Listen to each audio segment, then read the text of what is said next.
Hello friends, welcome to create today. आज से मैं संपूर्ण चाणक्य नीति के 17 अध्यायों के वीडियोस अपलोड करूंगा। आज के लिए पहला अध्याय, जैसे विष में अमृत लपेटा हुआ हो या अशुद्ध वस्तुओं में सोना फिर भी वह ग्रहण करने योग्य है, वैसे ही उत्कृष्ट विद्या, कला या सद्गुण भले ही वह किसी हीन व्यक्ति के पास हो, उसे प्राप्त करने में कुछ गलती नहीं है। इसी प्रकार हल्के कुंड में जन्मी गुणियल स्त्री को स्वीकार करना चाहिए। श्लोक पहला, मंगलाचरण।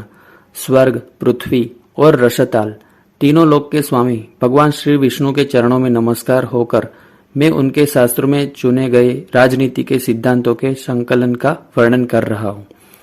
श्लोक दूसरा, सबसे अच्छा इंसान, सर्वोत्तम मनुष्य वही है जो इन नीति शास्त्रों को सही अर्थों में समझता हो और धर्म का प्रचार करता हो, लोगों को कर्म अकर्म, अच्छा बुरा और सही गलत क्या है समझाता हो। श्लोक तीसरा, लोकहितार्थ है। मैं यहाँ लोकहित अर्थात प्रजा के कल्याण हेतु राजनीति के रहस्य को प्रस्तुत करूंगा, जिन्हें जानकर व्यक्ति सर्वज्ञ बन जाता है।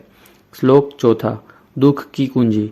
मूर्ख को उपदेश देना, उल्टा पत्नी का साथ देना और दुष्ट लोगों का दुख देखकर विद्वान व्यक्ति भी दुखी होता है। श्लोक पांचवा, दुष्टा मनुष्य समान। दुष्ट पत्नी, दुष्ट मित्र, अवज्ञाकारी नौकर और घर में रहने वाला सांप, ये चार चीजें मृत्यु समान है।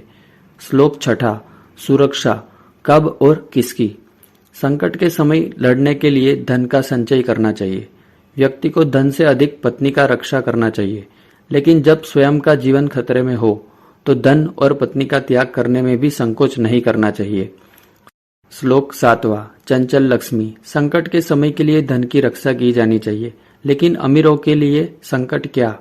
दरअसल याद रखिए, लक्ष्मी चंचल है, इसीलिए संचित धन भी नष्ट हो सकता है। श्लोक आठवां, कहाँ नहीं रहना है। जिस देश में सम्मान न हो, आजीविका न हो, जहाँ भाई बहन न रहते हो और जहाँ पढ़ना संभव न हो, इस देश में रहने से कोई लाभ नहीं। श्लोक नौवां, कहाँ नहीं रहना चाहिए। जहाँ न कोई सेठ, वेद पाठी विद्वान, राजा, वेद और न कोई नदी हो, एक दिन भी न रहना चाहिए इस जगह पर। श्लोक 10, अमान्य क्षेत्र। जिस क्षेत्र में रोजी रोटी न मिले, जहाँ लोगों में भय, लज्जा, उदारता और दान न हो, इन 5 स्थानों पर न रहे। श्लोक 11वां, रिश्तों का विश्लेषण। नौकर की परीक्षा महत्वपूर्ण कार्य के समय, रिश्तेदार की परीक्षा दुख आने पर, मित्र की परीक्षा संकट में और पत्नी की परीक्षा दरिद्रता के समय हो जाती है। श्लोक 12वां, सच्चा मित्र कौन है। सच्चा मित्र वही है जो रोग को, शोक हो, अकाल हो, शत्रु उपद्रव करे, राज्यसभा हो, दाह संस्कार हो या किसी भी मृत्यु हो, वह साथ नहीं छोड़ता।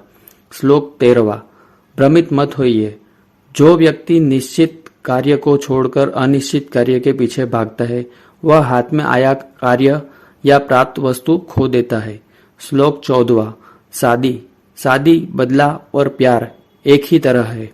बुद्धिमान व्यक्ति को साधारण या कम सुंदर परंतु कुलीन लड़की से ही विवाह करना चाहिए। यदि अपने से छोटे कुल में जन्मी कन्या सुंदर हो और रूपवान हो, तो भी उसे स्वीकार कर देना चाहिए, क्योंकि समान कुल में ही विवाह करना उचित होता है। श्लोक 15वां, किस पर भरोसा नहीं किया जाना चाहिए। लंबे नाखून वाले जानवर, नदियां, बड़े सींग वाले जानवर, हथियारबंद पुरुष, महिलाएं और शाही परिवार, ये ऐसी शक्तियां हैं जिन पर कभी भी विश्वास नहीं किया जाना चाहिए। श्लोक 16वां, साधन नहीं साध्य महत्वपूर्ण।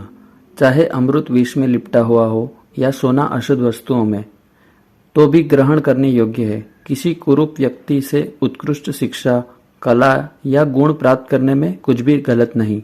इसी प्रकार उत्तम कोटि का रत्न, निम्न कुल में उत्पन्न होने वाला उत्तम कुमारी, रूप सुशील स्वीकार करना चाहिए। श्लोक 17वां, महिलाओं पुरुषों की तुलना में अधिक शक्तिशाली। महिलाओं की क्षमता पुरुषों की तुलना में भोजन में दुगनी, 4 गुना अधिक बुद्धि, 6 गुना अधिक साहसी भावना और 8 गुना अधिक कामेच्छा होती है। Thanks for watching.